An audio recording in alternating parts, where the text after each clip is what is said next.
Chapter 37. The Shadow of the Ministries. Come here, stable dweller. There are things you should know.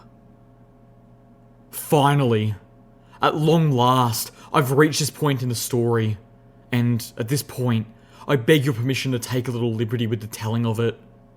It had been a long and winding road getting to Canterlot, and I still have to tell the difficulties and discoveries that faced us there. The most vital of these discoveries was the 6 memory orbs, the final memory orbs, which I found there. In those memories, the veils began to part, showing me my true place in the world, my purpose in life, and how everything was going to end. I finally got my first glimpse of my own destiny. That it took so long is probably exasperating, and you might wonder why I didn't skip to this part sooner. In truth, I have skipped over a fair bit, trying to tell you only the parts of my adventures that were important or exciting enough to keep you reading. I've told you these things, I supposed, for the same reason that Princess Luna told her story to Midnight Shower. Context. Only with the proper context can you see how meaningful those memories were, and how they set my hooves on the path that ended with me coming here and doing what I'm about to do. For all that, there was a long and brutal journey still ahead of me. I had only glimpses. I had not found my virtue. I did not understand my role in this world, and I was utterly unaware of the war about to descend on us all. I did not view them until our time in Canterlot was over, and I feel it would be too much to tell all of them at once. Too much for me, at least, to try to relive them all in order like that. So, with your indulgence, I'll diverge with proper chronology, and scatter my telling of these memories throughout the much longer story of our experiences in Canterlot. Thank you for bearing with me on this.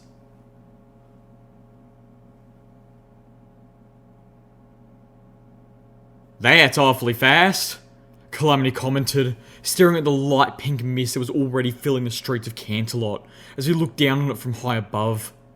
The steady rain had washed the pink cloud out of the air in the days before, and yet the cloud was dense enough to tint the air merely half a day later.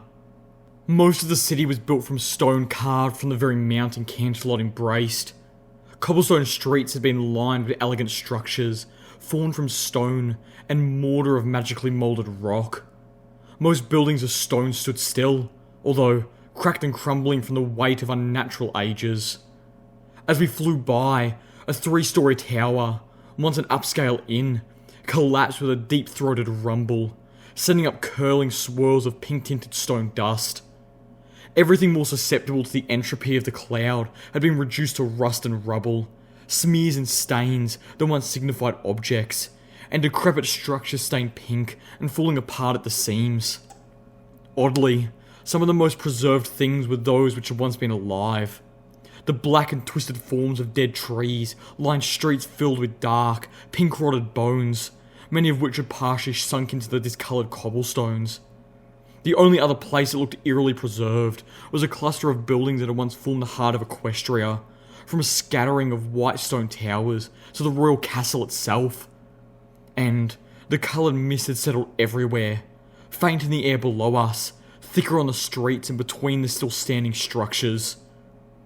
"It will get worse with each passing hour," Steelhooves warned us.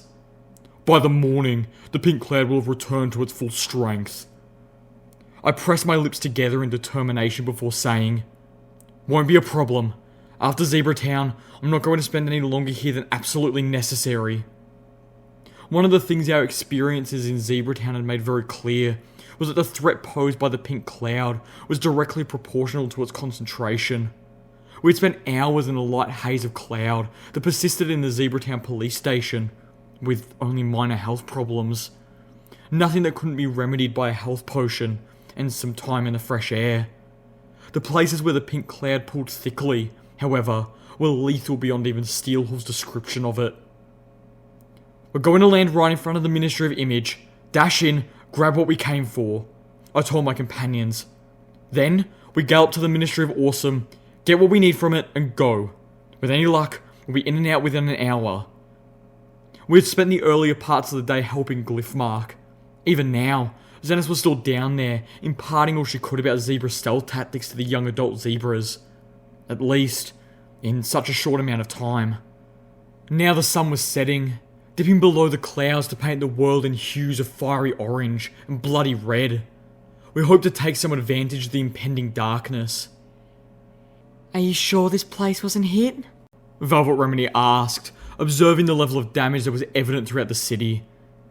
Is all that just from age? The entropic effect of the pink cloud speeds decay, Steelhooves noted. If the city were not made largely of stone, it would have crumbled to dust long ago. Only the mystically protected places are significantly intact. I reckon a fair bit of damage was done by the explosion when the shield came down, Calamity commented as he circled at a safe height, drawing us over the outlying city and towards the castle itself. I thought the missiles had stopped striking after the pink cloud went off. Yep, that's how I heard it too. But that ain't the explosion I'm thinking of, Calamity explained. Remember, the megaspell pumped enough of that cloud into candlelight to make the air look solid pink. And it weren't like the shields weren't fully air to begin with. Of course, the air pressure in Canterlot would have been, well, I'm not sure how high, but it would have been pretty high. No wonder the pink cloud seeped into every surface it touched, to the extreme which it did. I expect the moment that shield went down, there was one hell of a... Well, you saw it, Steelhooves. Am I right? Didn't notice, Steelhooves said with remorse defiance. I was a little too focused on the falling wave of pink water. I reviewed what we had learned from our so-called dry run for Canterlot in Zebra Town, beyond the fact that Steelhooves and I disagree on what dry means.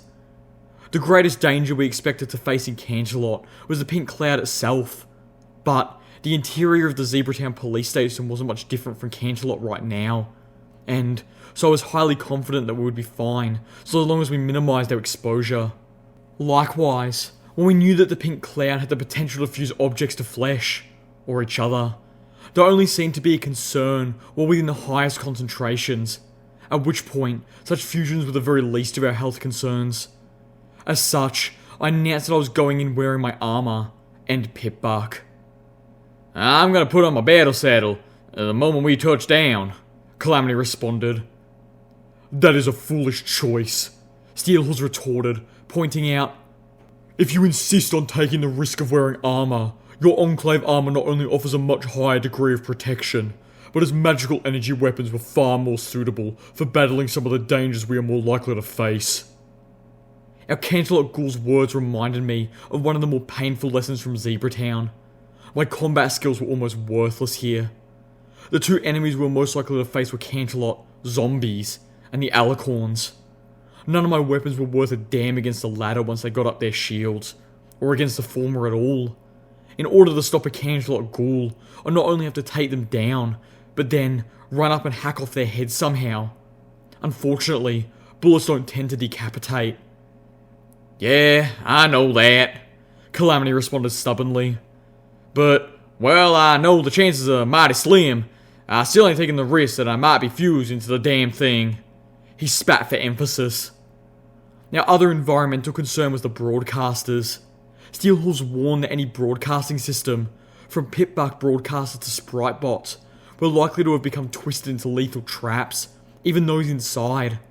Fortunately, he also assured us that we should be normally able to hear the damn things before we got into their kill zones. Both of the broadcasters I'd fallen victim to before had been underwater, preventing me from hearing them. And both times, I'd been travelling swiftly enough that I'd been thrust into their deadly area of effect before I could react. Hopefully, travelling cautiously would allow us to avoid such death traps while in Canterlot itself. Returning to my previous observation, Calamity mused. Steel, that's a lot of pink cloud coming back awful fast. You sure it's just seeping back up onto the streets and such? As opposed to what? Steelhooves queried. As opposed to, I don't know, being fed somehow? Calamity offered. Steelhooves flicked his metal tail. You think that the mega spell might still be going? I felt a chill. I can't reckon how all that pink cloud ain't been washed away, if it ain't. There was a deeply unpleasant thought. Velvet Remedy spoke up. But that would be insane. If the spell just kept going, it would eventually poison all of Equestria. The zebras couldn't have wanted that.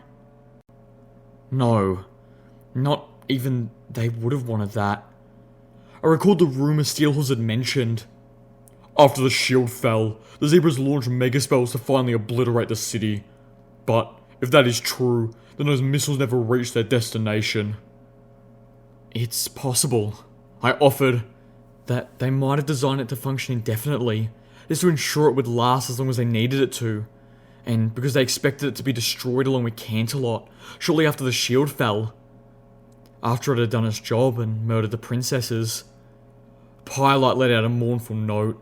We flew in silence a few moments more.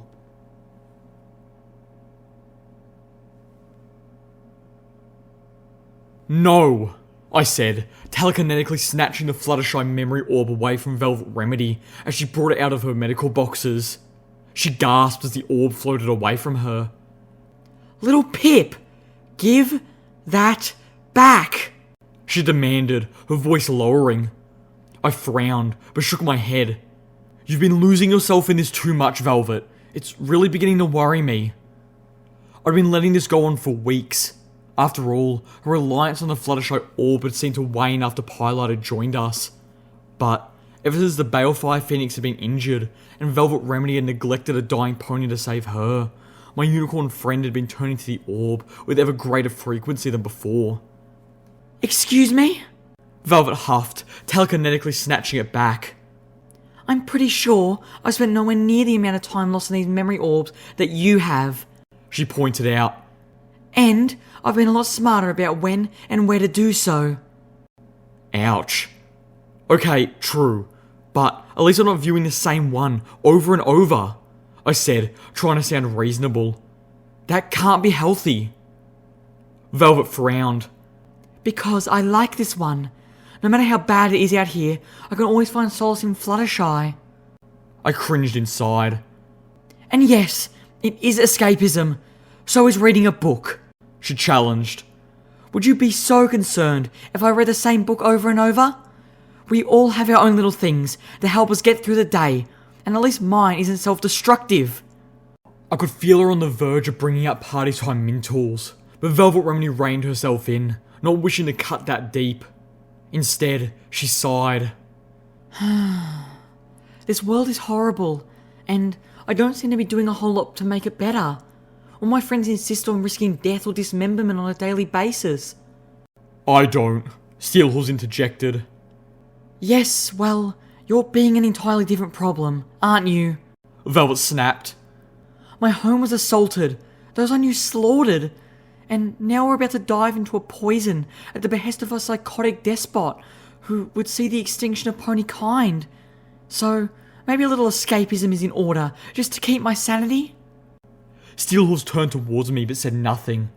I knew my reason for wanting to curb her Fluttershy worship, but this clearly wasn't the way. What is that? Velvet Remedy asked, changing the subject to the point of a hoof. I watched her tuck the orb away before turning to see what had caught her eye. The setting sun was passing behind a tall, slender white spire that rose up from the city, taller than the highest tower of the castle, and flanked by a pair of white marble wings, easily 3 stories tall. The light of the sun seemed to ignite a nimbus around the spire as its shadows lashed across the city below. The Celestian Monument, Steelhooves informed us. Princess Luna had it constructed after Princess Celestia stepped down to honour her and her 1,000 years of peaceful rule. Of course. That would be why it's taller than the castle. Velvet Remedy nodded. Luna was making it clear to every pony that she didn't see herself as a replacement for Celestia. Beyond the Celestian Monument stretched a lifeless field lined with ugly, dead trees that seemed to reach out of the dirt like grasping skeletal claws. The field was bordered by broken cobblestone walkways. In the centre sank a huge rectangular pool of pink, saturated water. Rising opposite to the monument was the castle itself, a glorious mass of crumbling spires and cracked white stone. The field itself was flanked by silent sentinels of 6 preserved buildings, standing across from each other like pieces on a chessboard. The Ministries, each now a shadow of their regal and impressive former selves. This was Ministry Walk. "That's a lot of alicorns," Calamity whistled, staring down at the dark forms which swarmed around the far end of Ministry Walk. We'd been warned of alicorns in the Canterlot ruins, but I assumed they would be scattered about the city. Instead, they amassed in Ministry Walk. It was almost as if something about the castle drew the alicorns close, like bugs around a lantern. So much for setting down in Ministry Walk. They would be all over us before the Sky Bandit touched the ground, and alicorns were yet another enemy that my skill with firearms was pretty much useless against. At least, as soon as I got their damn shields up. Alicorns were some of the most dangerous and powerful opponents in the Equestrian wasteland, but at least they had been predictable. The encounter in Zebratown changed all of that. In the pink, the alicorns lost their telepathy and their connection to the goddess. Here, they were individuals, and their tactics and demeanor radically changed. Logically, I didn't have enough experience to be sure. My instincts were telling me to expect these alicorns to be more clever than the ones I'd fought in Appaloosa and Manhattan. Their individuality would allow for more creative tactical thinking. But, at the same time, they should be less coordinated. And, if my suspicions bore out, less magically threatening. With the exception of what I'd come to think of their breed powers, all alicorns seemed to possess the same spells. But the only spells alicorns had used in Zebratown, aside from their shields, was a lightning bolt spell, and only one of them had used that. If all of them had possessed the same full range of spells normal alicorns did, we should have been slaughtered. Instead, I'd come to suspect that the alicorns were all tapping into a common pool of knowledge, one granted by the goddess, and when they lost their connection to her, they lost most of their spells as well.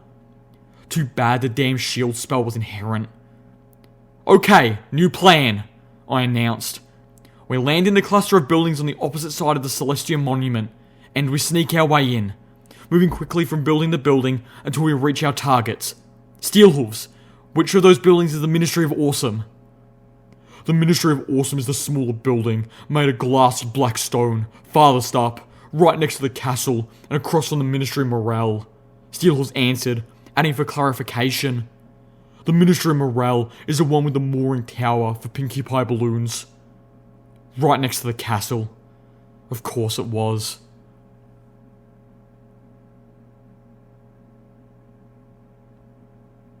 I brought up my eyes forward sparkle as Calamity winged us back around the monument and started to look for a good place to land.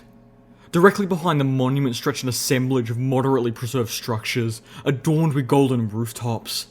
The buildings were littered over a generous expanse of space that I imagine must have been a park. A small river snaked through it, the water tainted by ribbons of pink, terminating in an inner city lake. "Here we go, every pony!"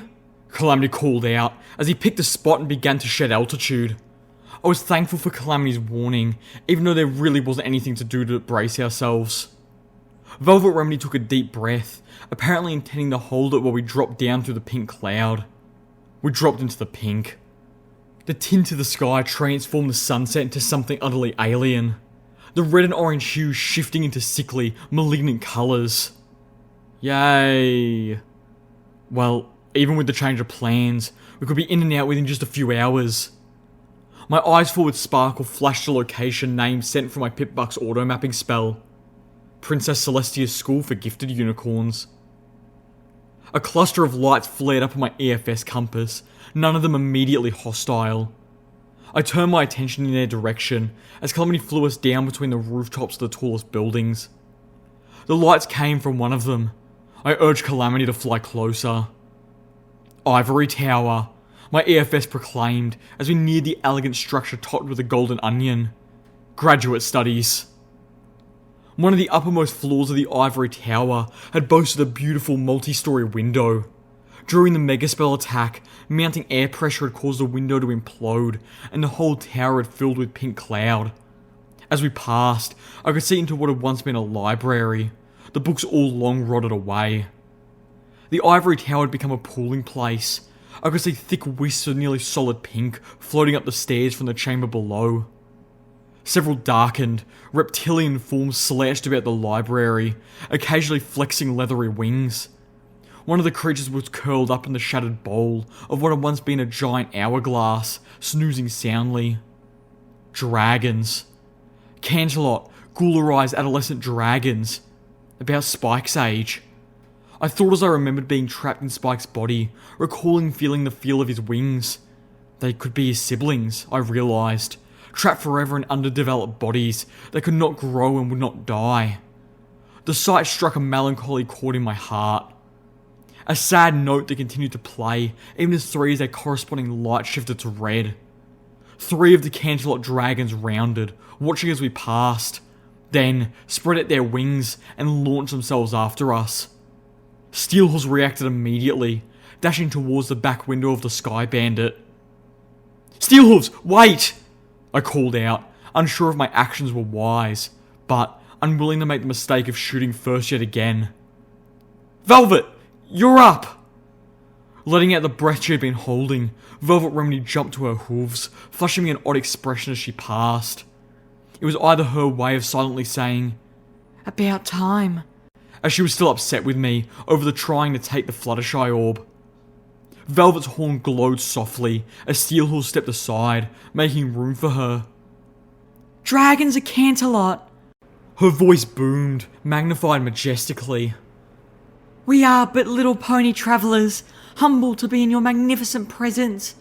We beseech you to allow us passage through your territory.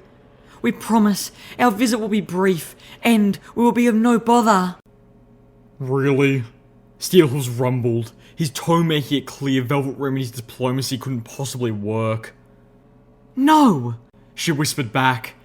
not really. She turned back to me. Sorry about this, little Pip." "Food." One of the dragons bellowed. Great. They ate ponies. Of course they ate ponies. Mr. Topaz had been planning a feast. "Why, of course. Velvet Remedy replied. I wouldn't think of passing through your home without bringing something to pay the toll." With that, she floated out one of the dresses she had brought for me at Ten Pony Tower. The only one, I noted, which had several pretty sapphires woven into the hems. "I'm afraid I only have the one gift, so I do hope you don't mind sharing." She tossed the garment out of the Sky Bandit's back window, and the three dragons immediately scrambled after the gemstone-studded dress. Turning back around, Velvet Remedy smiled and suggested, "Let's get inside before they finish fighting each other."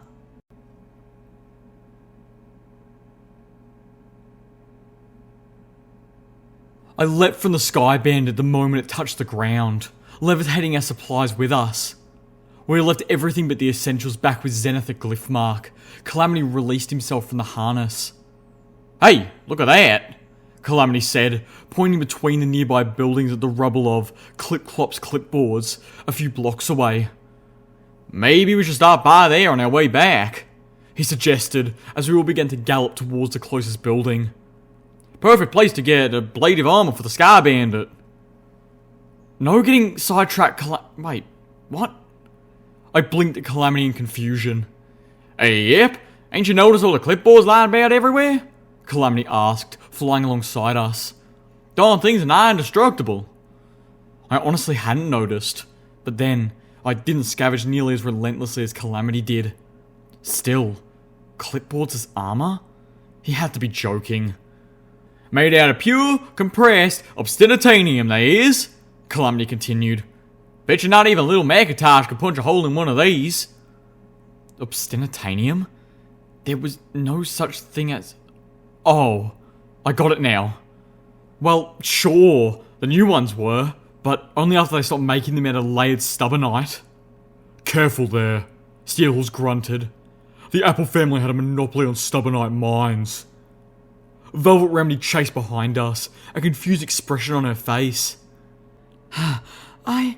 I thought they were apple farmers." She whispered to Pyrelight, who was flying alongside her. "Well, shucks," Calamity said. "If some pony hadn't been hogging all the stubbornite for themselves, maybe they wouldn't have run out like they did." "I'll have you know that Applejack never once hogged stubbornite," Steelhorse countered. She used every bit that she had. I blinked, mouth hanging open. Did Steelhooves just make a joke about Applejack? Wow. The wave of pain blasted through my head as I reached the steps up to the building door, my EFS flashing the name of the building and missed medical warnings. I felt like there was a vice tightening around my horn, my vision blurred and my ears began to ring. I stumbled back and the pain immediately faded. Whoa! I called out, holding out a foreleg to stop the others behind me. I wasn't fast enough. Calamity didn't stop, flying right over me and slamming through the door. As soon as the door opened, I could hear the static. Calamity was halfway into the lobby beyond when he landed, staggering and spun around. I could see the blood beginning to seep out of his ears and the corner of his eyes as he turned to look back at us, his face grimacing in pain.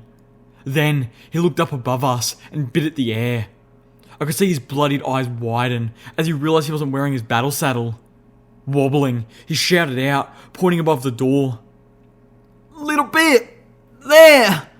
He toppled to his knees. I dashed inside, drawing little Macintosh from its holster, ignoring the explosions of pain in my head and the sudden tint of red in my eyes. I spun around, instantly spotting the school's public address speaker built into the wall just above the bust of the goddess Celestia that looked down on us from the above door. Blam! My first shot missed, digging a hole in the wall near the speaker. My vision was getting rapidly worse. I couldn't use my targeting spell. I didn't recognise the speaker as a target. There was nothing for it to lock onto. Blam! Blam! The second shot shattered Celestia's face. The third hit the speaker, which exploded in a shower of sparks. The sound of static softened, but still remained. The pain didn't go away. There was at least one more speaker in here. I looked around, but my vision was swimming in red. I couldn't see anything. The ringing in my ears drowned out nearly everything else.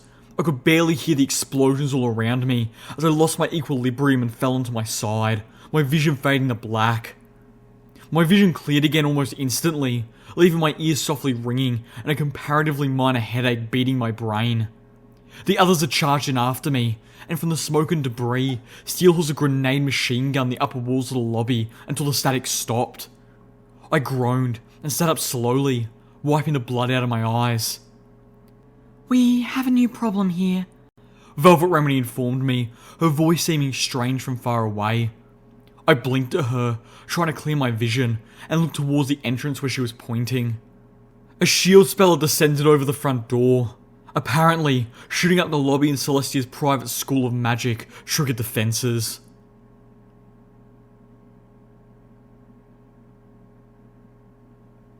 We made it up to the third floor before finding that the stairwell to the next level had caved in, forcing us to cut through the classrooms to reach the stairwell on the opposite side. My plan to avoid detours was off to a bad start. I pushed the door open, checking my EFS for hostiles, then made my way into the classroom. The building was old, but mercifully free of the pink cloud, allowing us to proceed cautiously. We were operating under the assumption that the administrator's office on the top floor would have a small terminal, capable of shutting off the shields locking us inside. At least, that is what we assumed the large space at the top of the tower was meant to be, based on the map which had decorated the lobby's back wall. A map which had lost large chunks under Steelhorse's grenade barrage. Even in a state of decay, the room was elevated by touches of class that set it apart from the buildings outside of Canterlot. Filigree in the walls and furniture, the tattered remains of rotting banners, the cracked marble tiles of two-tone blue checkerboard floor. I paused, staring at the globe tucked in the corner, the continents beginning to peel off its surface. Strangely, I'd always considered Equestria to be flat. I looked around. The last lesson taught in this room was apparently astronomy, as a chalkboard still bore a diagram of, if I was reading correctly, the single path on which the sun and the moon circled our world. This was not something the science classes in Stable 2 had covered. We had learned instead about mechanics and robotics, arcane science and spellcraft. I had sometimes pondered where the sun went when Celestia put it away, imagining it was hidden underneath us, possibly taking a nap. If the diagram was true, then Celestia was sending it to another part of the world to make a day someplace else. I wondered if that was the faraway land where the zebras lived. Or maybe the place where dragons originally came from? Did that mean Nightmare Moon had locked them in eternal day, slowly roasting them alive? And how messed up did things have to be now in order for the Pegasi to occasionally see the sun and the moon in the sky at the same time? Unbelievable. Velvet Remedy intoned. I turned to see that I was not the only pony distracted by the contents of the room. Velvet had trotted up the steps that ran along the rising rows of chairs on the other side of the room, opposite the blackboard. At the top, near another doorway, were several posters. Velvet was staring at each one, which featured a very small filly magically protecting a shield around herself and her family, as an evil-looking zebra lowered a stick of dynamite towards her with a fishing pole. They were actually teaching children to use their shield spells to protect themselves from a mega spell attack. Velvet Remedy stomped. From the poster, I gleaned that the spell was one of the first taught to any unicorn who would have been capable to learn it. They might as well have been telling them to hide under their desks. Remedy, there ain't any desks in this room, Calamity pointed out. Velvet Remedy swung around and saw the rows of chairs in the lectern. There was not a desk in sight. She sighed. Not the point. Maybe Celestia just didn't want them to get scared? I offered. I had to imagine that telling the children a lie that allowed them to believe there was something they could do was kinder than leaving them feeling helpless. Or was my belief just born of corrupted kindness? I grunted, hating Trixie. Red lights started to pop up on my EFS compass. Several of them, converging on the door next to Velvet Remedy. Velvet! I hissed, motioning her towards me before pointing warningly at the door. Calamity, now wearing his battle saddle, flew into position covering the door. I whispered up a prayer to the goddess Celestia that ended up becoming more of an apology for shooting her in the face. The door opened, and I felt myself go numb.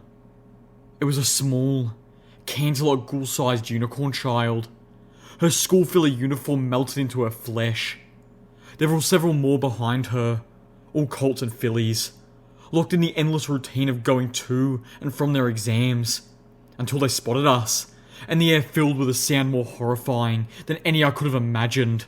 A wordless sound of unadulterated and monstrous aggression from a chorus of achingly childlike voices. No. Celestia, have mercy. I was frozen, my eyes locked on the monster children. I couldn't do this. Calamity fired, the twin bullets from his battle saddle tearing into the filly's head, blasting most of her brains onto the Remember Your Shield poster. Turning to the rest of us, he yelled, "What are y'all waiting for?" I knew they weren't really children. I knew they were, at best, feral animals, and that they would have killed us if we didn't fight or run. But my body refused to do either. Calamity fired again. Next to me, Velvet cast her anesthetic spell at a young colt, only to moan as the spell had no apparent effect. Even Steelhoof seemed to falter a moment, but now I heard the ports of his missile launcher open up. Whoosh! Kaboom! Two rockets fired at an upward angle and exploded against the ceiling, bringing large chunks of it raining down on the creatures, children, below, along with half a row of chairs from the classroom above us. I stumbled back as two colts and a filly were crushed under the collapsing ceiling. The little pony in my head sickly wondered if that had killed them, or just inconvenienced them even after their lights went out on my EFS compass. "Little Pip," Steelhorse commanded. "Get us up there." Up there? I felt like I was thinking through sludge. "Now!" he bellowed, snapping me out of my stupor. Calamity swooped past me, firing again as another Canterlot zombie colt galloped up through the doorway and leapt over the rubble towards us. The twin shot hit the monster child in the side, knocking him back into the chairs. I wrapped my levitation field around the rest of us and levitated us up through the ceiling. Behind me, I heard the sinister warping sound that signaled one of the fallen cloud children was rising back up, filled with necromantic life.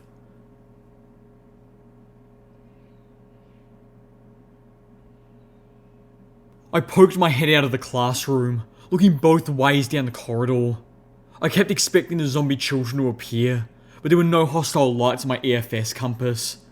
I couldn't tell if they were still trying to get up to this level, or if they had ceased pursuing us the moment they could no longer see us, or hear us.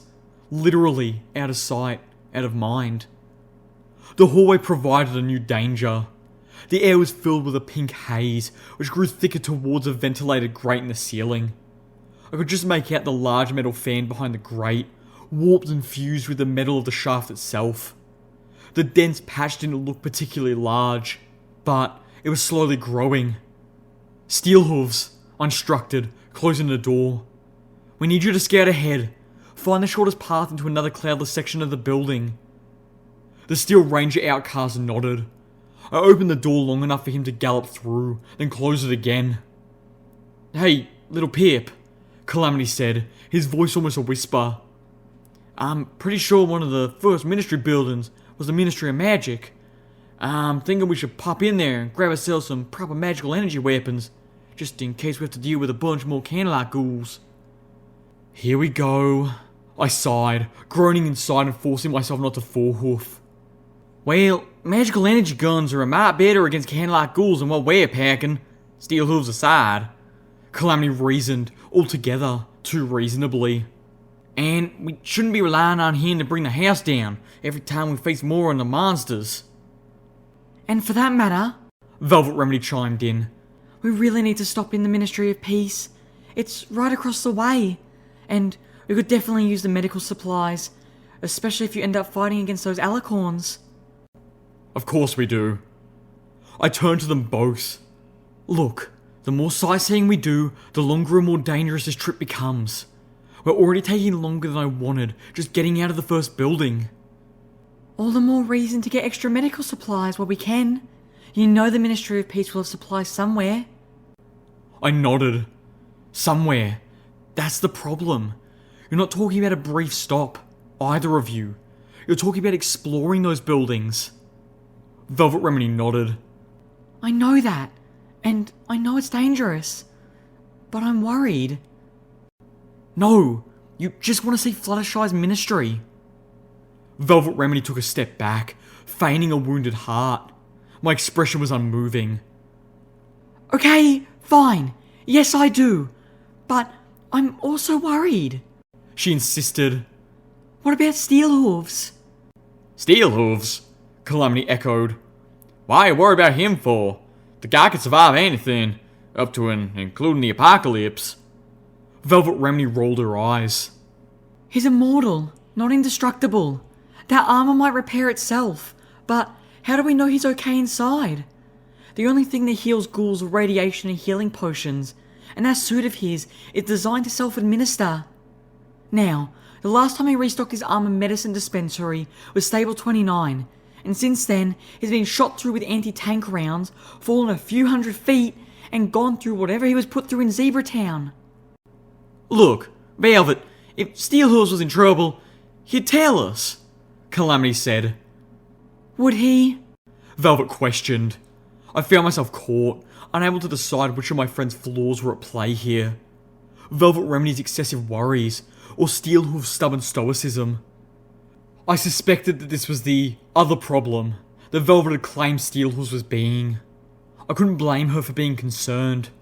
Best case, she was a doctor who was being denied the ability to examine a patient, and the Wasteland wasn't in the habit of serving up best cases very often.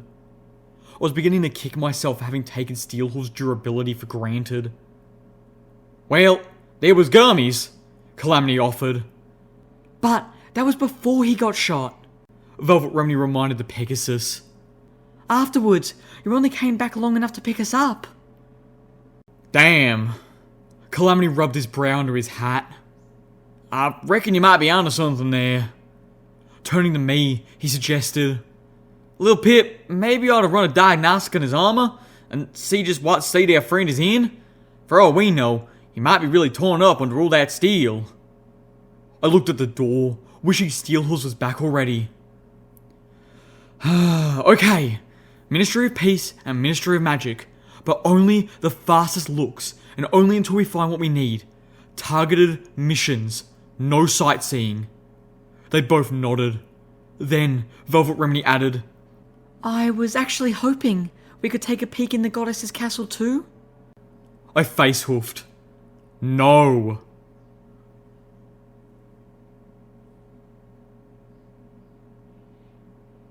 I gasped, collapsing against the storage room shelving, the impact sending several boxes of cleaner toppling down onto my head as I fought for breath. My heart struggled in my chest. Velvet Remedy slammed the door closed behind her, the last one in. She crashed into Steel Hooves, bouncing between him and the workbench Calamity had curled up onto before falling to her knees. I can't believe you've done that to yourselves before. She gasped wretchedly. Velvet began passing around healing potions. Under the police station was much worse. Calamity moaned, downing his potion. Why do you think I thought of blowing up the boiler as an alternative? Velvet groaned shakily. Forgiven. She floated her own potion to her lips and drank greedily. I drank the potion Velvet had passed to me and closed my eyes, waiting for the healing effects to begin to mend my cloud-ravaged body. Velvet passed the second round of potions, and I could see that the stop in the Ministry of Peace would truly be necessary after all. Weakly, I slid myself across the floor towards Steel Hooves.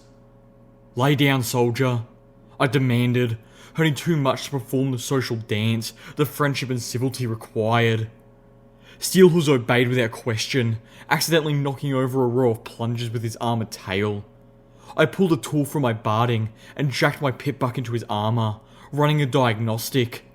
Steel Hooves' displeasure at this invasion of privacy was radiating off of him, but he didn't move or speak.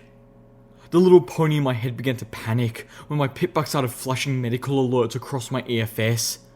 I fought to keep my little pony calm as I worked to strip away the alarms that were probably false. My pip-buck's medical assist spell was not calibrated towards ghouls, much less whatever physiology was normal for Cancelot ghouls. I wished I had Velvet Remedy's understanding of medicine, although, considering her reaction to ghouls, that might not help much. The one thing I could say for sure was that Steel Hooves' armor was completely out of healing spells, and apparently had been since partway through Zebra Town. The Stallion was keeping himself going on painkillers and combat drugs, most of which were also nearly depleted. What had he been planning to do when he ran out of those? Hell, one of his legs was broken in multiple places. The armor was holding it together like a cast. Not okay, I told him sternly, feeling like I was wearing Velvet Remedy's horseshoes. He said nothing. If you're in trouble like this, you need to tell us. I'll be fine, he finally said, but I noticed he wouldn't look at me when he said it. The damn thing was, he probably would be, so long as he didn't get himself killed permanently before he could resupply his armor. Between now and then, however, was a whole world of pain. The painkillers were handling a lot of it right now, but not all of it, and they would be gone soon. This felt like self-punishment, maybe for what happened on Buckling Bridge, or maybe because of bad memories, wounds and regrets at coming here into Zebra Town and made fresh again. I could point out that when the painkillers stopped, the pain might hamper him, putting us all at risk. That was the sort of argument I knew he would listen to and accept. But it was also cold and selfish. Steel Hooves was our friend, and he deserved better than that. I needed something to say that would show him we cared, and yet would still be persuasive in his ears. I looked to Velvet Remedy for help, only to be reminded of our argument about the Fluttershy orb. Velvet Remedy was escaping. Steel Hooves was abusing himself. I looked up at Calamity and wondered if he was doing any better. Calamity seemed fine, but then so was Steel Hooves, until I took a deeper look. At least Zenith was okay, right? No, Zenith never really seemed okay. After what she'd been through, I'd be surprised if there was an okay in her world that even vaguely resembled the one in our own. Her freak out at being bitten was still fresh in my mind, but at least she was getting better, I thought, rather than worse. Although, at the time we had left, Zenith still had not admitted to Zephyr that she was her mother. Was that just Zenith being a zebra? Or was it a warning sign? Something else I'd been missing? Steelhooves pushed himself back up, disconnecting his armor from my pit buck. I should go. Go where? Out, he replied, to find the next room that is clear of the cloud.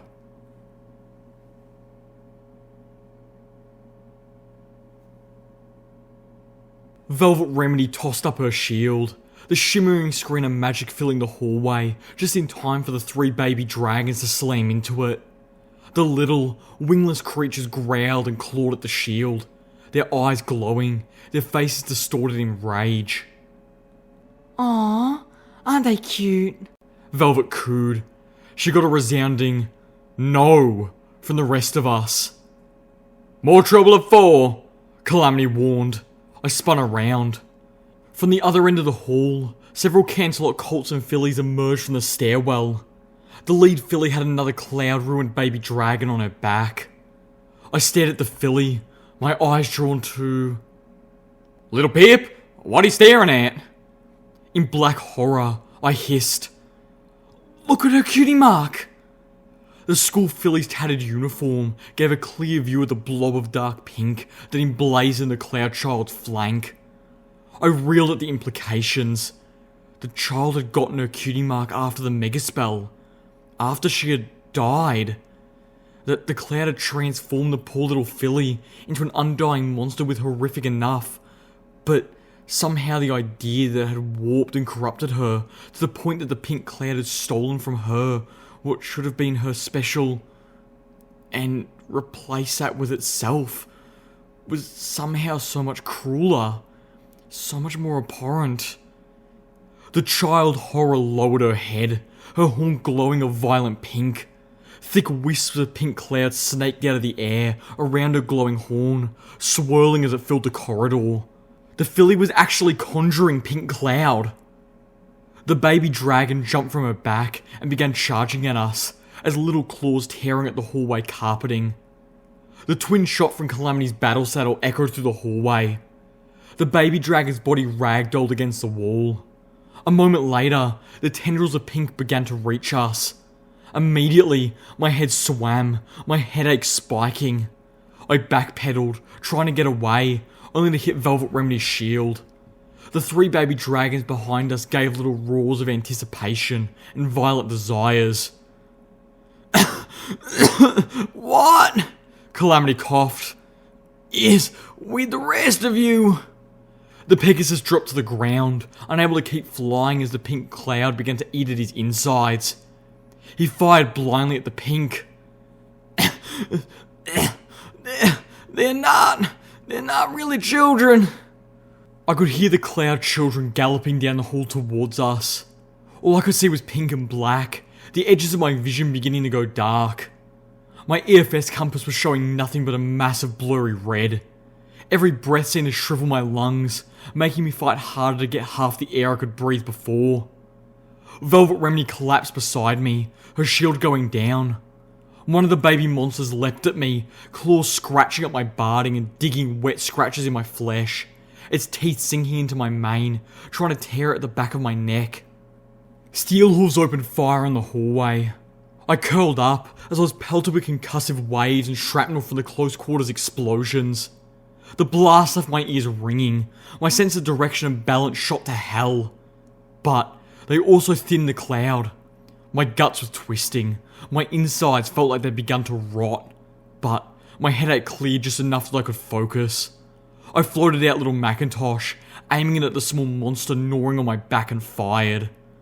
I felt the creature drop from my back, the poor thing which should have been allowed to grow up to be a real dragon. Velvet Remedy was curled into a ball, crying. The 2 other baby monsters were trying to eat her. Her body was a tapestry of shallow, bleeding scratches. I fired twice more, getting them off of her, and stumbled to my hooves. Somehow, dreadfully, it was easier for me to shoot these creatures than the monsters who took the form of children. As if the fact they had never grown old enough to talk or think like people made it okay to treat them as rabid animals. My eyes forward sparkled, flashing medical warnings. Even thinned, the pink cloud was killing me. I needed to get out before my internal organs started shutting down. Wrapping velvet in my magic, I galloped as fast as my legs and my lungs would let me. A staggering trot, trying to get out of the pink. Behind me, Calamity fired once more, then pivoted and followed, stumbling as he attempted to run. The air filled with a noisome, grating sound as the eyes of the baby dragon Calamity had shot began to glow and it began to growl. "Get to the top!" Applejack's ranger called back to us. "I'll hold them here. None shall pass."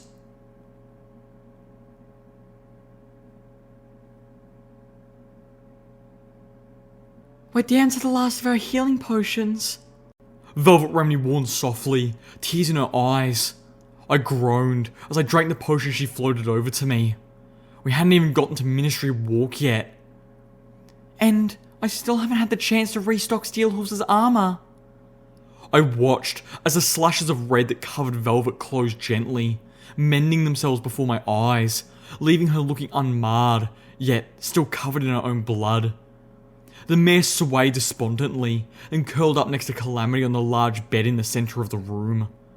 The large, circular room had no windows, but both the fireplace and the chute provided means for the pink cloud to enter the room. Fortunately, a magical ventilation spell had prevented the cloud from pooling here, leaving the air only the lighter shade of pink, survivable levels of pink, so long as none of us fell asleep here. The administrator's room had been lovely once. A solemn room of violets and blues with a mural of clouds drifting along the wall and a delicate ornateness to every feature and piece of furniture. Ghosts of that beauty remained in the greasy rot of the carpet, bed and tapestries. A golden, scroll-shaped stand leaned against one wall next to a crumbling bookshelves filled with decayed books and the residue of dissolved scrolls. Next to the center bed was another golden stand, this one holding a terminal, its screen glowing softly. The door into this room had been one of the hardest locks I'd ever encountered. I expected no less difficulty from the terminal. It just isn't right. Velvet Remedy choked, leaning against Calamity. All those children, those little baby dragons. Calamity wrapped a wing around her as she began to sob again. They don't deserve this. It's so unfair. It was worse than unfair. This was evil. I felt a bubbling rage simmering in my beating heart. But there was no pony to be angry at.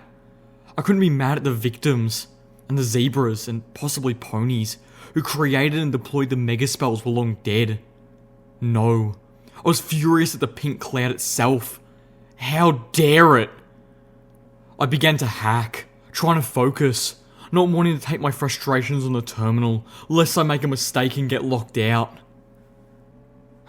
Little Pip? Velvet said softly. If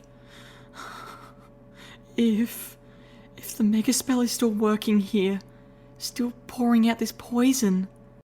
Her eyes closed, her trembling voice finding determined steel. We need to stop it. I nodded. The password was apologies.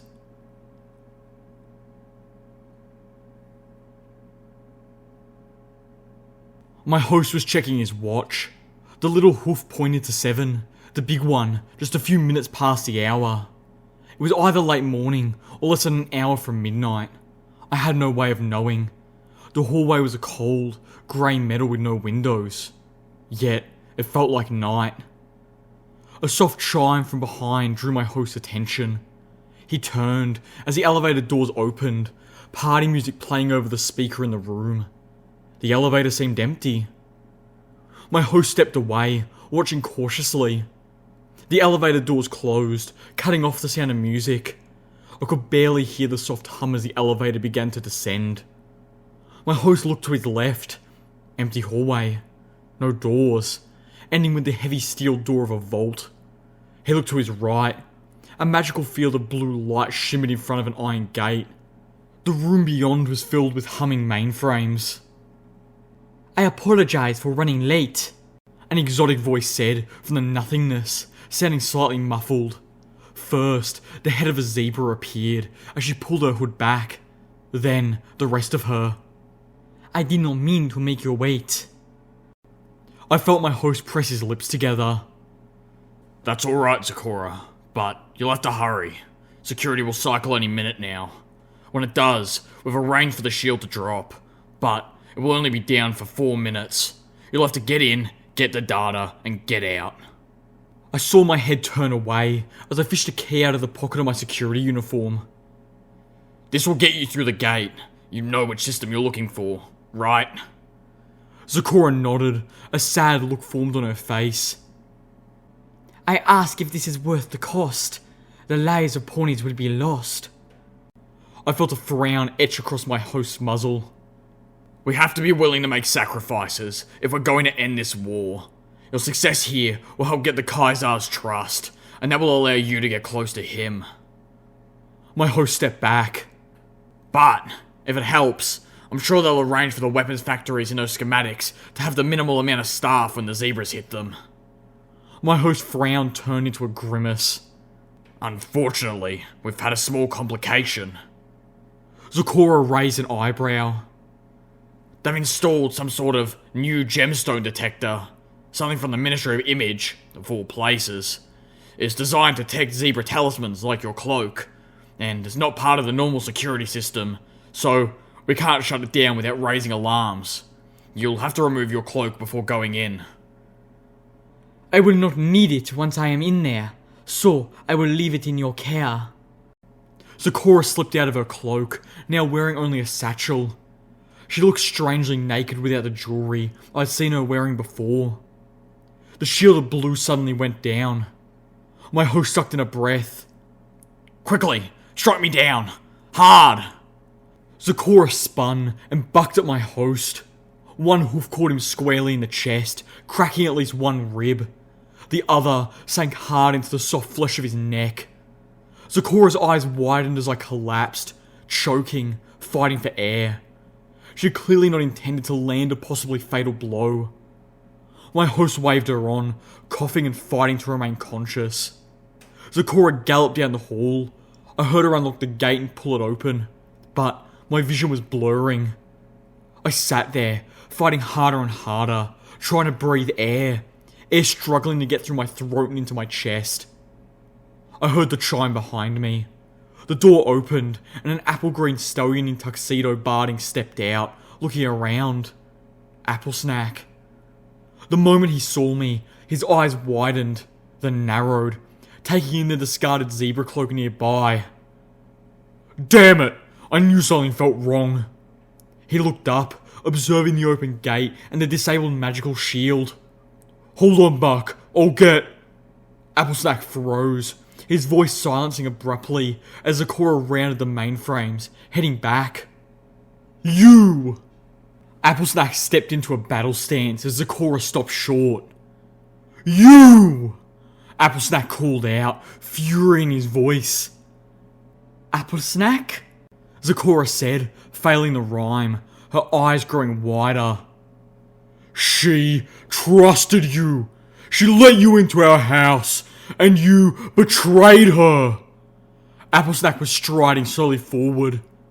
I opened my heart to you because she wanted me to. I even began to trust you, to like you.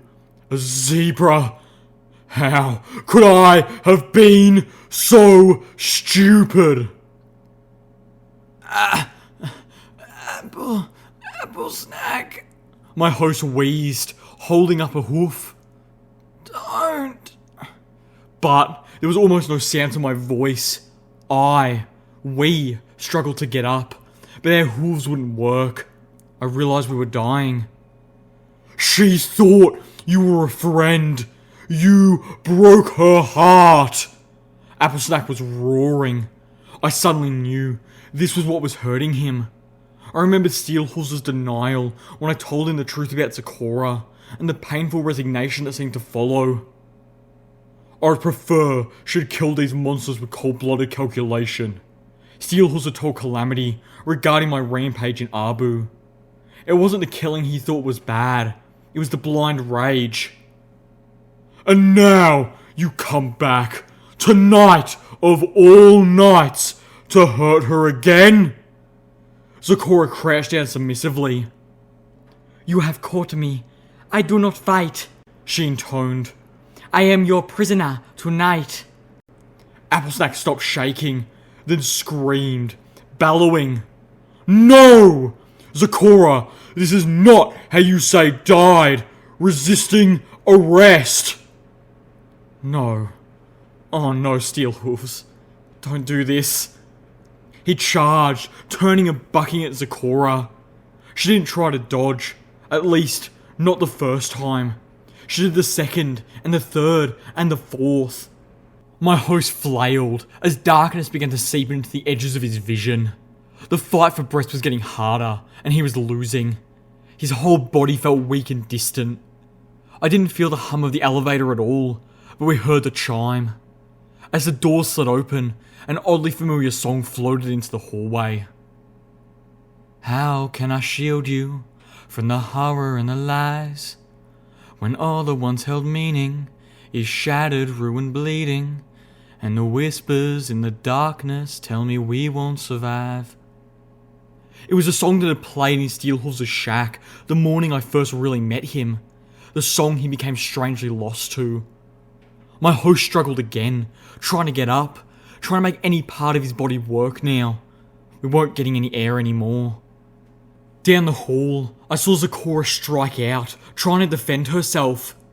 Applesnack ducked under the kick and brought up one of his own, striking her underneath and sending her body flying against the wall. Zecora hit the wall with a meaty smack, leaving a splash of blood as she fell to the floor. From within the elevator came a horribly familiar voice. Oh, not the truths. I know the boys planning on proposing tonight, but if we're missing our song, cause Sergeant Steelhooves has become Sergeant Coldhooves. Oh no. Oh no. Don't come out here, Applejack. Don't see this. It'll hurt you if you see this. We'd been trying to repair our relationship, Steelhooves had told me. Ever since the night she'd seen the darkness in me. Not learned about. Seen. Applejack, wearing a little black dress that was clearly a Rarity original, stepped out of the elevator. She looked to her right, seeing an empty hall ending in a vault door. She looked left. Her eyes widened, pupils dilating the pinpoints as she saw Applesnack, bloodied, his torso heaving with each breath, standing over the very bloody corpse of Zecora.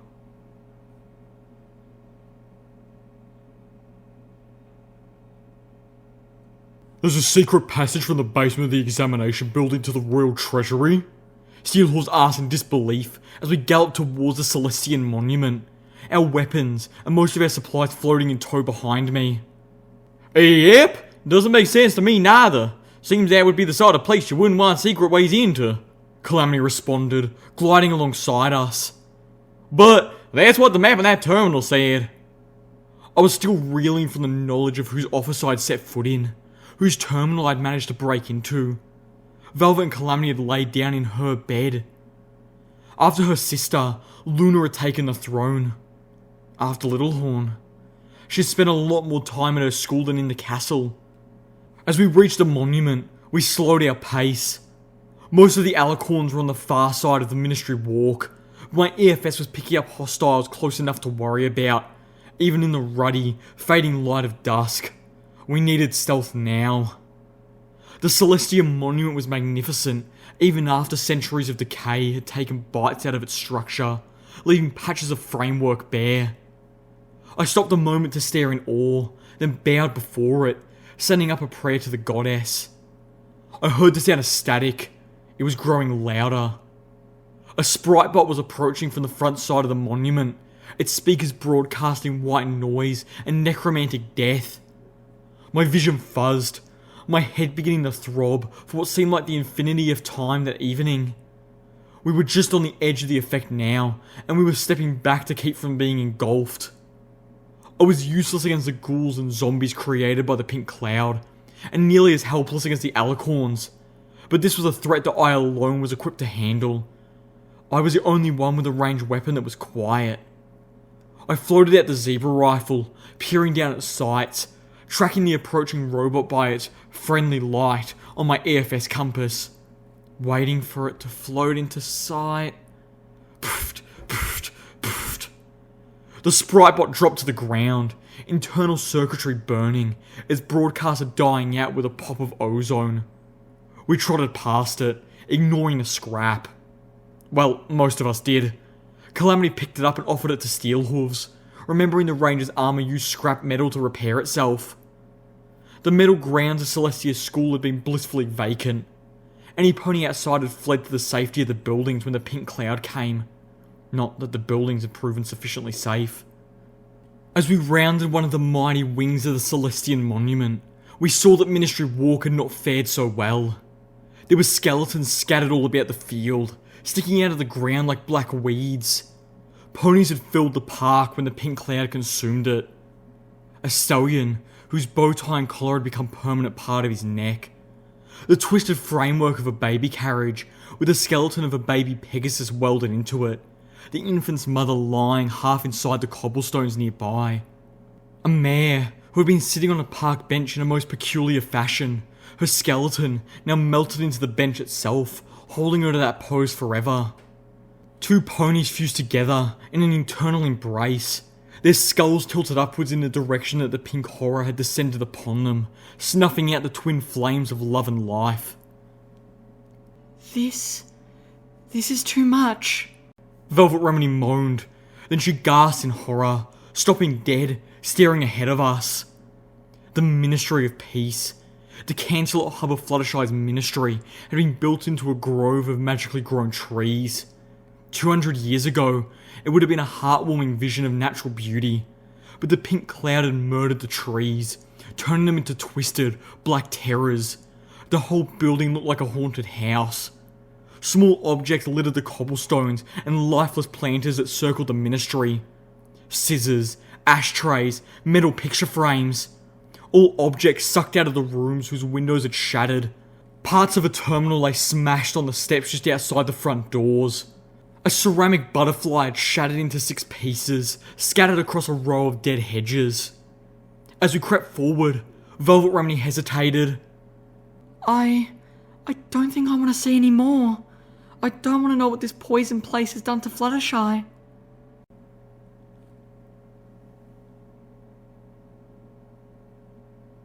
Velvet Remedy paused to look at the corner diorama, featuring Fluttershy sitting in a forest field, surrounded by gentle animals.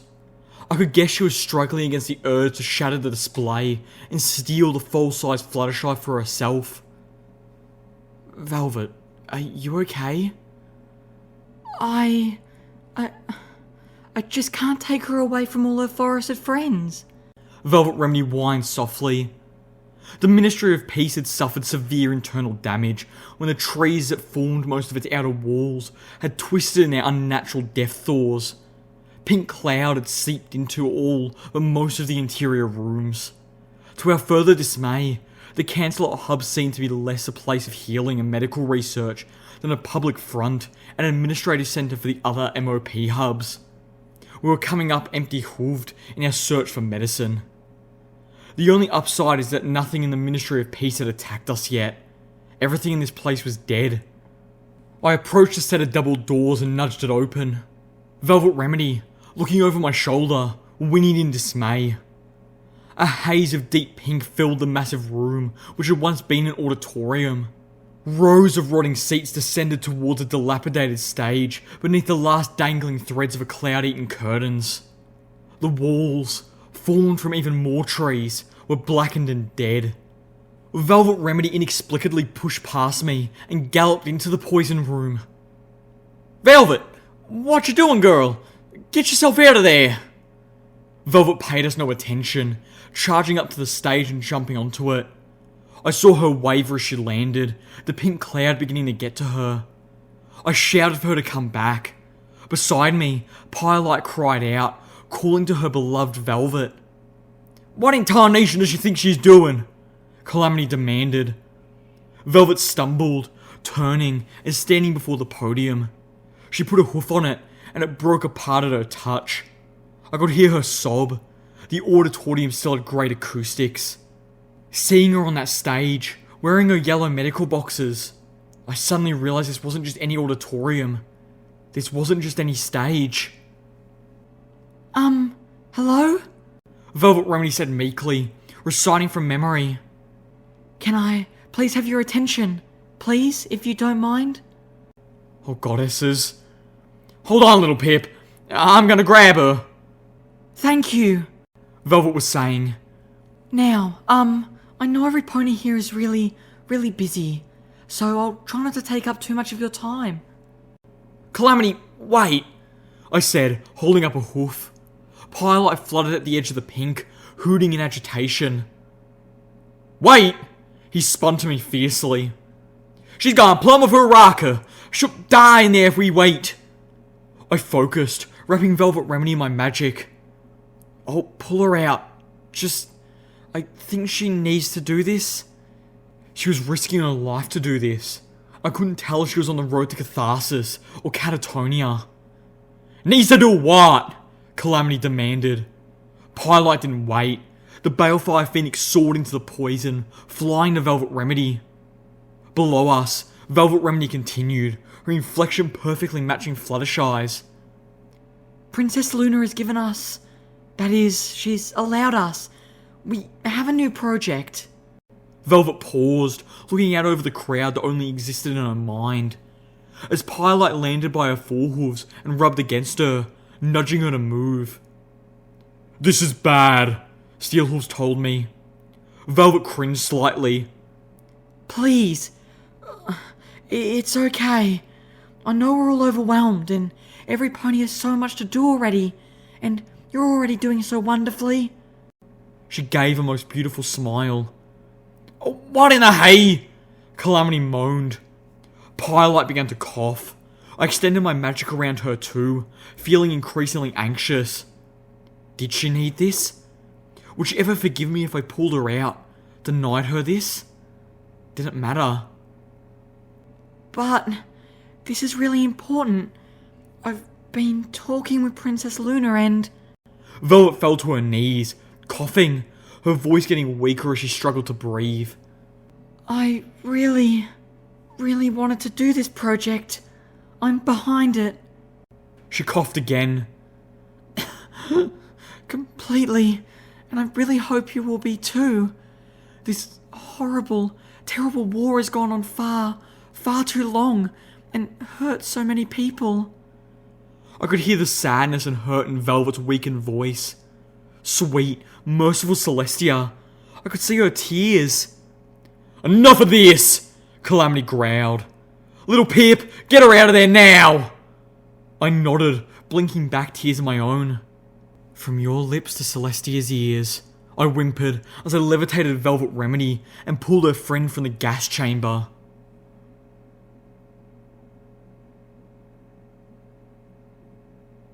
Velvet Remedy was barely in a condition to move, much less walk.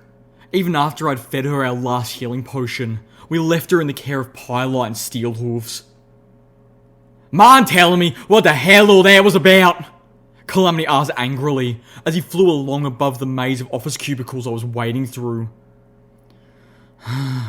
The Fluttershy orb. I told him. I heard a crunch and felt a sharp pain in my left forehoof. Looking down, I saw that I had stepped on the skeletal remains of some small creature. I stopped, leaning against the cubicle wall as I telekinetically pulled a thorn-shaped bit of broken bone from my hoof, which bedded with blood. There were other little skeletons all over the floor. That auditorium. That was the room where Fluttershy was talking to her ministry ponies in the memory orb. Velvet Remedy was reciting it, or reliving it, or something like that. And that struck you, it's something we ought to keep letting her do? Calamity snapped. I don't know. Velvet's a performer. I don't think that was... I hope that was just her doing a performance. Her one chance to be on Fluttershy's stage, but... I turned to my Pegasus friend. The first friend I'd ever really had. Fluttershy's ministry created the mega spells Calamity. I admitted to him. Whoa! Calamity stopped in midair, hovering. Say what now? They were originally intended as mass healing spells. She never meant for them to be used as weapons for death. Calamity groaned. Oh, Velvet. She doesn't know yet, but sooner or later she's going to find out. And when that happens, do you think it will be any easier if we had denied her the chance to do whatever she was doing? Fuck! Calamity bucked one of the cubicle walls, punching his hoof through it. We moved on. The office is quiet, except for the background music of Calamity rummaging through desks and filing cabinets. The air in here was clear, if musty and old. Yet, it felt like the pink cloud was all around us, eating at my friends, its corrosion seeping even into our friendships. We moved our way through the floor without talking again, past the cubicles and the smaller offices, until we reached a curving yellow hallway. On the inner curve was a simple wooden door, the frame around it covered in little birdhouses.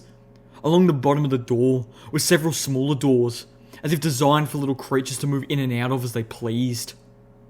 Along the outer curve were two pairs of stately, arched double doors, made of polished mahogany. These two had little animal doors built into them too. The far set was open, but all I could see was the room was part of the wall. The curve of the hall prevented me from seeing the far end, but I didn't need to. Just beyond the open doors, there was a sign mounted on the hallway ceiling, the glass plate reading, "Elevators," still backlit by a slightly flickering light. I checked my EFS for any signs of hostility, but the whole floor was dead. Nudging Calamity, I suggested, "Let's finish this up.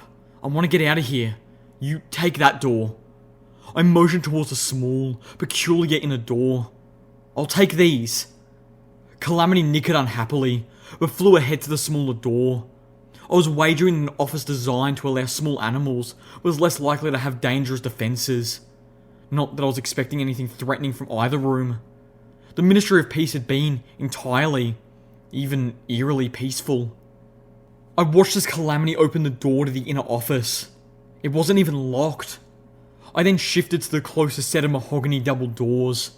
Inside was a meeting room, dominated by a rich table, crafted exquisitely from the same mahogany as the doors. Chairs were overturned, papers and folders were scattered. The opposite wall was dominated by a huge picture window that stared out over the pink-tainted Ministry walk. The room held a single skeleton, that of a mare whose body dangled from the window, a forehoof melded into the glass. There were imperfections radiating away from her hoof, cracks in the window which had fused back together before the pressure outside could grow enough to blow the window in. A once beautiful saddle purse hung rotting from her bones, the bottom having torn away, dumping its contents onto the floor. Was that Fluttershy? My heart sank, a knot forming in my throat. I stepped closer, eyes fixed on the skeleton, only to run into the table. Somehow, part of me was sure that it was Fluttershy. That she had... No, wait. I felt a flood of relief as I realised it wasn't the kind yellow Pegasus after all. It couldn't be. No wing bones. A horn. This was a unicorn. Probably a secretary or a nurse. Possibly a caretaker of Fluttershy's animals while she was away. But not Fluttershy herself. As I walked around the table to get a closer look, I spied the far wall where a chalkboard hung between two monitors. The meeting room had been designed for multimedia presentations. Amongst the strange diagrams, the chalkboard bore 4 words written in bold yellow chalk, save that the first letter of each word was pink. Communally, assured, reciprocal, existence. I felt weak. Oh, poor Fluttershy. I stumbled and sat in a chair. The chair promptly fell apart, dumping me onto the floor. Blinking, I found myself looking between the table's legs at the hind hooves of the dangling skeleton and the collection of rubbish that had fallen from her purse. Amongst the decayed garbage lay a statuette, still pristine, of a yellow Pegasus pony surrounded by birds and butterflies, a family of chipmunks, and a little white rabbit. She was smiling at them sweetly from behind the curtain of her pink mane, a look of gentle caring in her eyes. I got up, walking closer until I could see Be Pleasant. The final of the Ministry Mayor statuettes. I now had a full set. Only, I wasn't going to keep this one. I knew a unicorn who needed her more than I did. Besides, wouldn't it be wrong for corrupted kindness to be carrying around a statuette of the bearer of the element of kindness? Wouldn't I be dishonouring her somehow? So, it was with the intent of giving the Fluttershy statuette to Velvet Remedy that I wrapped it in my magic. And everything changed. I felt a surge of magic, much like the others, but this time it was accompanied by something more, something greater. As I lifted the Fluttershy statuette before me, I knew that I was going to keep her. Not out of selfishness, not because it was something I wanted or felt I deserved. The statuettes wanted to be together. The Ministry Mayors needed to be together. They were meant to be. Fluttershy, Rainbow Dash, Pinkie Pie, Twilight Sparkle, Rarity, and Applejack. They were stronger when they were together. Better. Separating them had been the worst thing any pony could have done to them. I knew that. And now that I had brought them together, I knew I couldn't separate them again.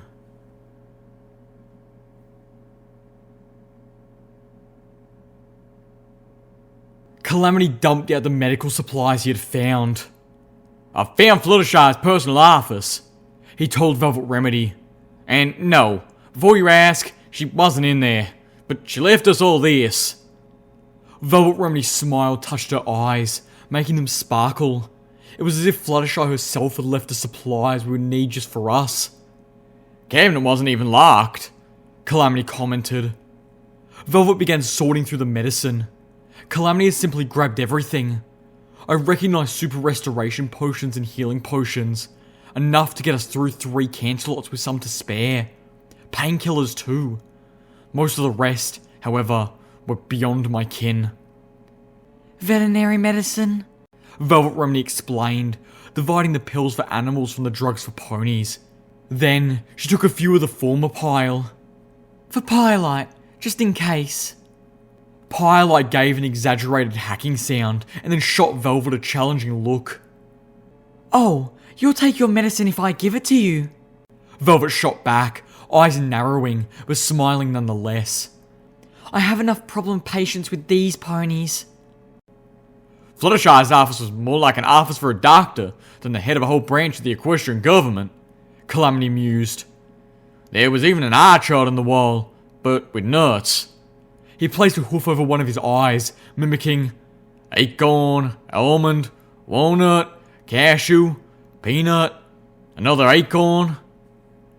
Velvet wrapped the healing potions in her magic, then divided them amongst us. "Keep these with you, in a place like this. It makes no sense for only one pony to be carrying all the medical supplies." She then scooped the rest into her medical boxes, save for a selection that she had set aside for steel hooves. Turning to the outcast ranger, Velvet cautioned, "Now, I'm giving you what I can, including about half the painkillers. But Fluttershy didn't stock up on combat drugs, so I'm afraid you'll have to do without Buck and Dash, and whatever else you'll be pumping into your body. She tisked. And you'll need to find a radiation pit as soon as we can, before you go tussling with anything too nasty." Steelhooves nickered, but said nothing, letting Velvet Remedy access the medical dispensary in his armour. Calamity took out a few cans and boxes of food he had scavenged from a wall-mounted vendor. I felt a rumble in my gut and realised I was starving. 200-year-old snack cakes didn't sound too appetising, but what Calamity put before us all was all we had. We had left our provisions with Zenith and the starving zebras of Glyphmark. "Y'all will be thrilled to know that Fluttershy and her ministry were apparently all vegetarians too," Calamity quipped. Velvet Remedy shot him a look. "Calamity!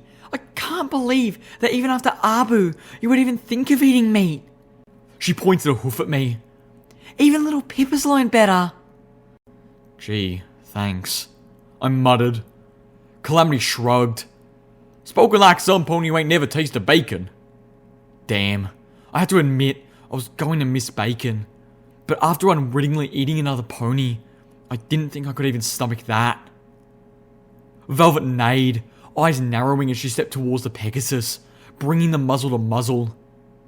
You know, sometimes I think the reasons you don't have as much trouble with those cannibals as we did is because you like meat, and you don't see ponies as very far removed from eating rat hog. Calamity whinnied back, eyes narrowing in return.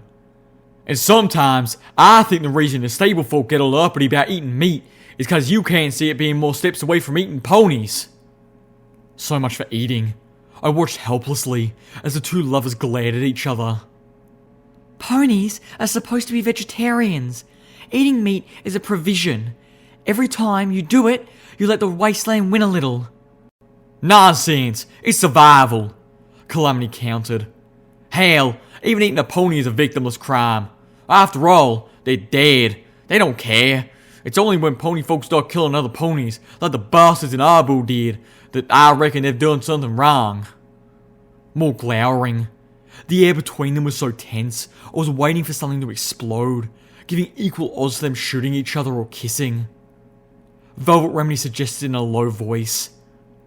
Let's say we back away and just go to the next building before one of us says something they'll regret. I reckon y'all be saying something y'all regret first. On the contrary. Enough! I shouted, unable to take the tension. I magically scooped up the uneaten food and dumped it into my saddlebags. Seriously, both of you! I stomped. To the next building. Calamity, you're with me, in the front. Velvet, you're in the back. I grumped, floating up all our weapons and supplies. Goddesses, I can't take you two anywhere. Pyrelight landed on Steelhorse's battle saddle. I swear that bird was laughing.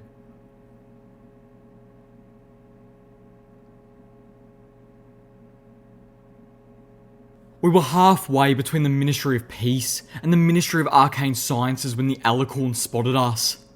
She was standing on the roof of Twilight's ministry, staring down into the walk below. At first, I had mistaken her for a carved statue. The whole ministry building had a vaguely Alicorn motif. The knight on the ministry walk chessboard. The dark blue stone was probably meant to honour Luna. The wall that encompassed the base of the building was a smooth marble with silver inlays and embedded diamonds in the form of constellations. The sort of display that you would expect from a tasteless, ostentatious observatory or a really bad dress. Even with the red light on my EFS, I was legitimately surprised when what I thought was part of the architecture launched itself into the air and swooped down towards us, her magical shield flickering to life around her. Kapow! I collapsed, clutching my ringing ears, as a shot from Spitfire's thunder pierced the Alicorn's shield and tore through her neck, splattering her blood against the inside of her shield behind her.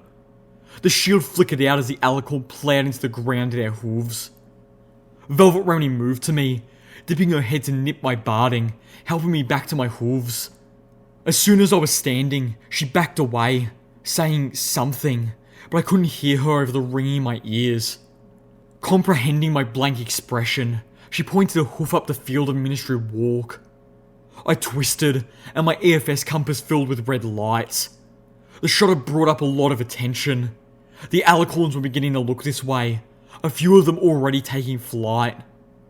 Steelhorse galloped past us, ignoring the ministry buildings completely, firing missiles and rapid grenades at clusters of Alicorns. The field of ministry walk erupted in dirt, smoke and flames. Kapow! Kapow!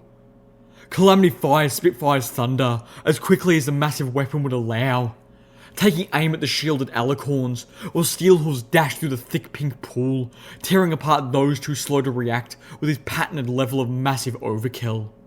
One of the Alicorns on the far side of the pink water reared up. I'll bring the head of the Pegasus to Nightseer myself. She launched into the air, her shield sparkling the life around her. What now? Calamity asked indignantly, his muzzle still biting down on Spitfire's thunder. Kapow! The shot passed through the heart of the flash of light where the Alicorn had been an eye blink before. At the same instant, the dark purple monster appeared in another flash right behind Calamity. I charged, Velvet Remedy galloping beside me as I fired Little Macintosh, the bullets sparking as they ricocheted off the Alicorn's shield. The Alicorn's horn glowed. I slid to a stop, gasping as I watched blood from the crushed Alicorn corpse beside Calamity float up, wrapped in the purple Alicorn's magic, and began to take shape. Calamity spun around, but the Alicorn was too close. The barrel of Spitfire's thunder struck the shield, knocking it out of Calamity's teeth. Velvet Remedy skidded to a stop, pressing her glowing horn against the Alicorn's shield as she cast her anesthetic spell. The ball of light manifesting just inside the shield and striking the Alicorn. The Alicorn collapsed inside her shield, her body paralysed, but her magic still unhindered. The blood from the dead Alicorn next to us solidified into a ruddy blade. The blood sword flew at Calamity. He reared back, the blade slicing past him, leaving a shallow cut below his neck that wept blood. I could hear the whoosh of Steelhorse's rockets and the continuous thunder of his grenade machine gun. From the sound, he had switched to high explosive grenades in an effort to beat down an Alicorn shield. The blood sword circled around, diving for Calamity's face. My Pegasus friend clamped down on the bit of his battle saddle, firing. The sword burst as he shot it out of the air. "Y'all run ahead!" Calamity shouted. "I've got this one." He kicked up Spitfire's thunder and snatched the muzzle in his mouth. The paralysed Alicorn looked up at him from inside her shield, eyes widening. Kapow! Velvet Remedy urged me towards the Ministry of Arcane Sciences, then began galloping towards it herself. I quickly followed, Calamity covering our backs and Steelhooves. Well, Steelhooves seemed to have forgotten the rest of us completely. He was just being the mighty Alicorn hunter. Steel-armoured scourge of monsters in the Equestrian wasteland. Calamity spun around as two more shielded Alicorns dove out of the darkening pink sky. He lifted Spitfire's thunder, taking aim. Click. Oh crap! Calamity's eyes widened, deciding there was no time to reload. The Pegasus turned tail, flying after us. The two Alicorns swooped over to the pool, their shields skimming the pink water. They swerved broadly around Steelhooves, giving him a wide berth. Steelhooves tried to turn towards them, but he was far enough into Ministry's walk reflective pool that the water's pink sludge was impeding his movement. The Alicorns left him behind, chasing after Calamity. I heard multiple cracks of thunder, and the air lit up with bright flashes as several Alicorns fired bolts of lightning into the reflective pool. Steelhooves let out a deep-throated scream as arcs of electricity lashed over his armour, then collapsed into the water, vanishing beneath it. Damn it! I changed course, dropping our supplies behind me and running towards the water, dodging as I tried to make myself a difficult target. I searched for Steelhooves with my EFS, but there was no light. Either he was dead again, or the super-saturated pink water was impairing my Pitbuck's targeting spell. A wing of Alicorns took flight, soaring over the violently sundered corpse of several of their sisters. A fourth cast another lightning bolt, the flash momentarily blinding. I could feel heat and smell ozone as the bolt ripped through the air, less than a yard from my body. I reached the edge of the pool and jumped, wrapping myself in magic and telekinetically flying over the pool, swerving as much as I could while keeping my head down, looking for any trace of our fallen metal paladin. If I could just spot him, I could wrap him in a field of levitation and... My head exploded, my horn feeling like it had cracked apart. Even as I screamed, I knew there was a broadcaster hidden in the water. I dropped, all four hooves splashing down into the thick, pink sludge before I caught myself. My head was splitting open from the effect. My horn felt like I was trying to screw itself into my head. I was certain that the necromantic energies were somehow focusing on the source of my magic. I had to find the broadcaster and get rid of it. No, I had to get up. Get away. I somehow noticed, awareness, that the Alicorn was holding back. This was the same spot that the others had veered around before. I'd thought they were avoiding Steelhooves, But even as I screamed in agony, I realised, be smart, that they had been avoiding the broadcaster. I could feel a new agony, a terrible burning in my hooves and legs. My magic imploded, and I dropped into the vicious pink pool with a splash. Now, my whole body was burning. I clamped my muzzle shut, thrashing involuntarily from the pain. If I drank it, even a little, I was surely dead. I forced myself to focus past all the pain. I no longer wanted to get myself away from the pink pool or the broadcaster. I could no longer comprehend moving. Now, in utter desperation, I tried to get them away from me. With all the concentration I could manage, I wrapped the entire pool in my magic and floated the water, the skeletons, everything that wasn't me, up, as high, as fast as I could. The super-saturated pink water of the reflective pool flew into the air. I looked up, gasping as the pain in my horn and head receded. The burning faded, lingering most heavily around my right foreleg. I stood, shaking violently, flinging the pink water off my body until I almost felt dry. Then, I dared open my eyes. The alicorns had flown back away from me, and the suddenly flying pool of water overhead. They stared and murmured to each other in voices I could best describe as concerned. I looked up. In the last rays of twilight, I could see hundreds of small coins and bottle caps glistening along the bottom of the water. I could see skeletons floating in it, many of them fused together. I spotted Steel Hooves, his metal-shod tail dangling down out of the pink liquid. I gingerly separated him from the liquid mass above me. I looked the way he had come. Calamity, Velvet Remedy, and Pyrelight were all staring with expressions, trapped between screaming and cheering. I tried to gallop towards them, taking Steel Hooves with me, but searing agony shot up my right foreleg, and I fell onto my face. My body had been through too much. It didn't want to cooperate anymore. But even through the dull pounding in my head, I was able to focus enough to wrap myself in magic.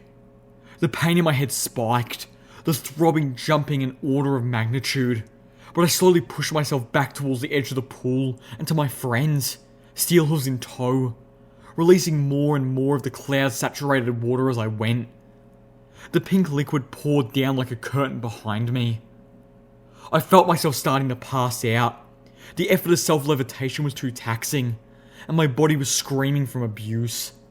Suddenly, I felt warm forelegs wrap around me. Calamity had flown out underneath the floating lake of pink and was taking me to safety. He soared over the pool, just as my spell collapsed completely. I heard Steel Hooves drop onto the field with a metallic thump.